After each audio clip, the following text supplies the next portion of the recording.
Sejam bem-vindos a mais um vídeo. O meu nome é Maurício Bacar, sou astrólogo, numerólogo e também terapeuta.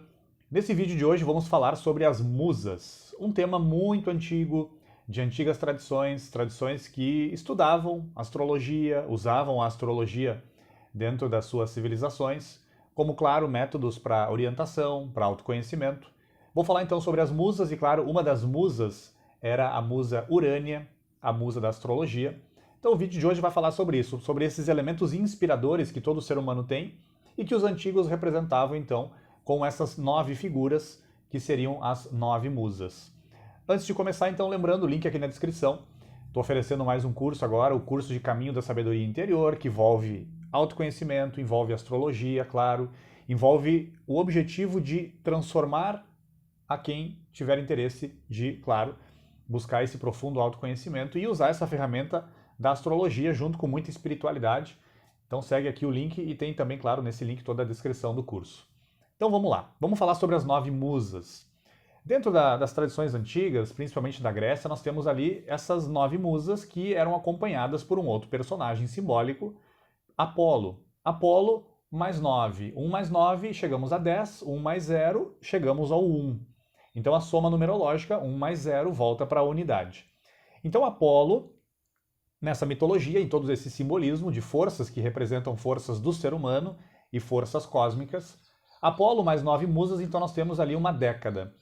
Essa década, então, formando uma unidade, justamente demonstrando na prática que essas musas eram símbolos inspiradores dos seres humanos para vislumbrarem a sua unidade, recordarem a sua divindade interior.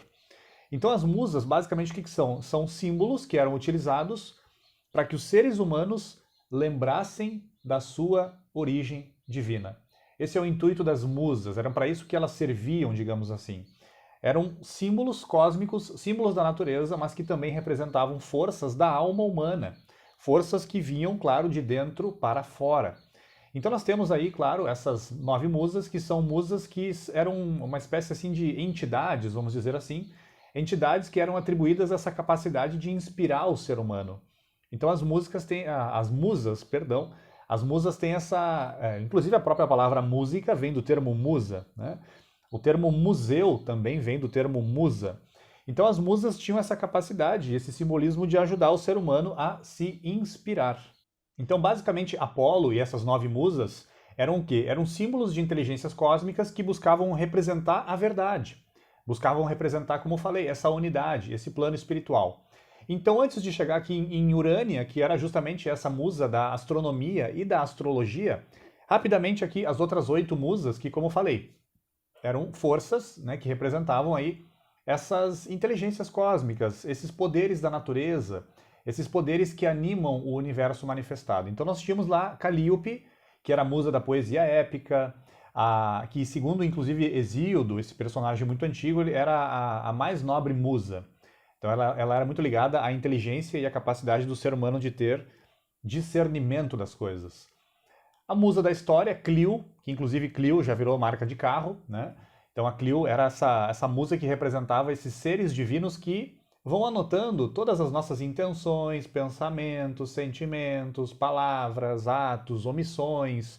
Tudo vai sendo anotado por esses seres que estariam no nível superior de consciência à da própria humanidade. Então Clio representa essa força, a força, claro, da história e também essa relação com a memória da natureza.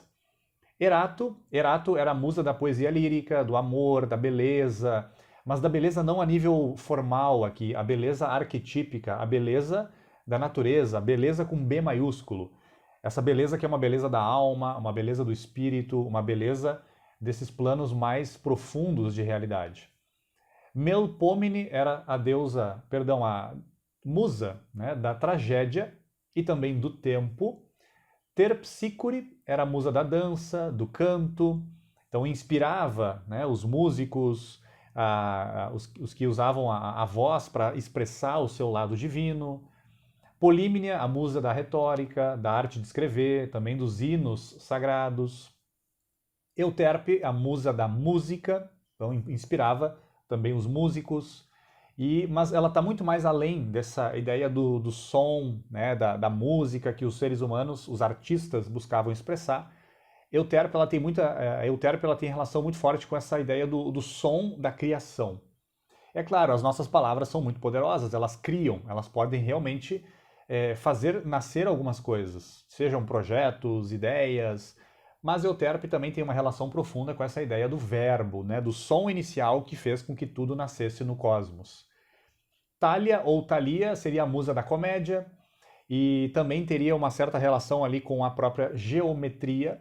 E por último, então, Urânia, que seria essa nona musa, não que ela é a última, mas aqui na lista que eu coloquei, Urânia seria a musa da astronomia e da astrologia, ou seja, na antiguidade, então, a musa inspiradora, né, que buscava de fato inspirar como um símbolo exterior, mas que buscava inspirar essa força interior, que habitava justamente aqueles astrônomos e astrólogos que buscavam essa linguagem cósmica, buscavam através dessa linguagem cósmica se compreender e, obviamente, poder, talvez, oferecer aí os seus ensinamentos para a população em geral que poderia ser beneficiada por esses conhecimentos.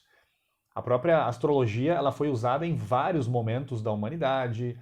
Nós tivemos ali na Idade Média, na Renascença, por exemplo, os reis consultando astrólogos para tomar certas decisões.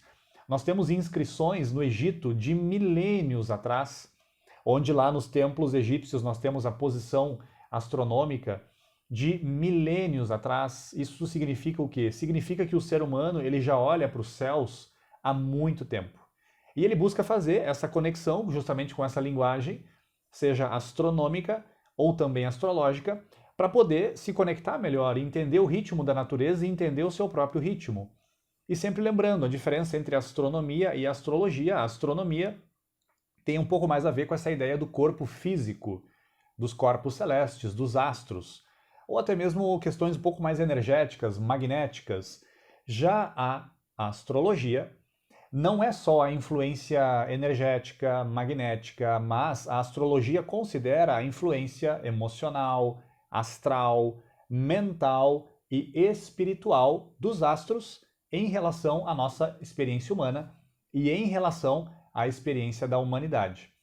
Então, para que serviam essas 9 musas, como eu falei? As 9 musas, junto com Apolo, que seria um 10º personagem simbólico, formando aí a década, como eu falei, formando esse 10, 1 mais 0 voltando para o 1. Essas musas eram símbolos justamente da população da época, que provavelmente influenciou toda uma geração, talvez de séculos, de milênios, né, de pessoas que buscavam, através disso, do estudo da história, da dança, do canto, dos hinos sagrados, da astrologia, da astronomia, através do teatro, enfim. Buscavam, através dessas ferramentas, desses caminhos, buscavam o quê? Buscavam a verdade, buscavam espiritualidade, buscavam despertar, algo que já estava dentro. Por isso que, posteriormente, vários autores, tanto ali antes de Cristo, depois de Cristo, muitos autores, poetas, antes de começarem a escrever, antes de começarem a falar, eles invocavam a musa. Mas, obviamente, a musa, ao mesmo tempo que sim representa uma força cósmica, a musa, ao mesmo tempo, ela é uma força, um poder que o ser humano tem dentro de si e que é uma expressão do seu espírito, é uma expressão do seu lado divino. Então, para isso que serviam essas musas, eram símbolos, como eu falei, e todo símbolo carrega uma ideia. O símbolo em si não importa, assim como tem um símbolo egípcio aqui, que é a divindade Maat, deusa da justiça, da verdade, da ordem universal. Aqui tem uma roda zodiacal, né, com 12 signos. São símbolos, mas que guardam uma ideia. Isso seria o principal. Então, claro, quem está associado aqui a algumas dessas ciências, artes aqui, desses caminhos, dessas buscas, tem aí uma musa inspiradora.